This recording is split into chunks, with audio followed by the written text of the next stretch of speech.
Bonjour Madame Ries et merci de répondre à notre question. Le Parlement européen vient de renforcer sa législation anti-tabac. Est-ce que cela prouve qu'il résiste au lobby du tabac ? On n'est pas, juste une précision, on n'est pas tout à fait en bout de procédure ici, donc on verra ce que cela donnera au final. Normalement, on conclura juste avant Noël, si tout va bien. Si on ne conclut pas, effectivement, on est reparti pour un tour complet. Mais bon, là on verra. Mais ça, c'est pour la précision de la procédure. Alors, est-ce que nous avons résisté en tant que Parlement européen aux pressions des groupes d'intérêt, aux lobbies, pour les appeler par leur nom?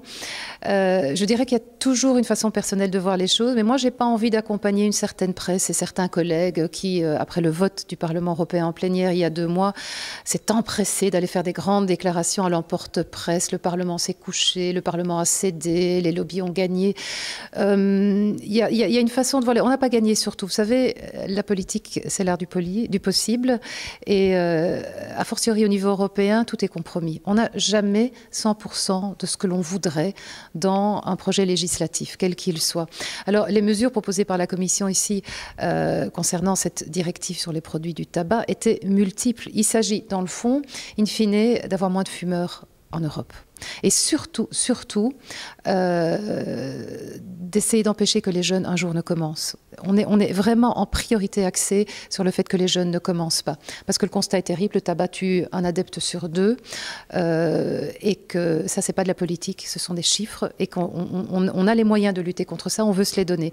Et alors, dans toutes les mesures qui sont proposées, augmenter la taille des avis sanitaires, y mettre des photos en plus des slogans, interdire les slims, interdire les mentholés, donner un statut à la cigarette électronique. Je voudrais, moi, qu'elle ne soit pas pénalisée, qu'elle soit encadrée, réglementée, mais pas assimilée à un médicament.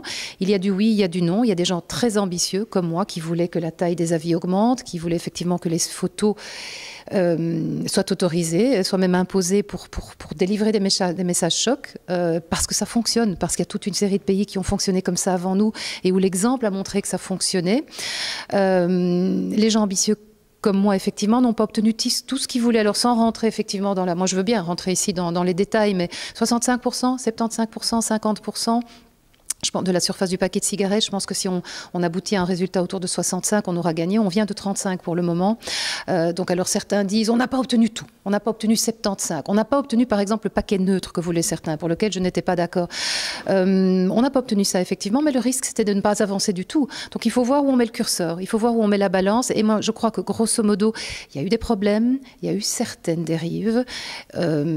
Certains lobbies ont mal fonctionné. Certains lobbies ont outrepassé leurs droits. Certains lobbies ont fonctionné d'une façon qui n'est pas, à mon sens, productive de leur point de vue, mais qui est problématique d'un point de vue de l'éthique, tout simplement, d'un point de vue moral. Effectivement, ça a été dénoncé, ça a été annoncé en plénière, même à certains moments. Certains lobbies ont été manu militari jetés dehors de la plénière. C'est allé jusque-là, au niveau très visuel, les actions qu'on a pu prendre.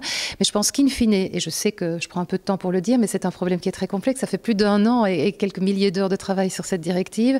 Je pense qu'in fine, sans préjuger du résultat final, et aujourd'hui, on peut être globalement assez satisfait du résultat, et ce serait faux de dire que même s'il y a eu des problèmes, le Parlement a cédé au lobby, n'a pas cédé au lobby.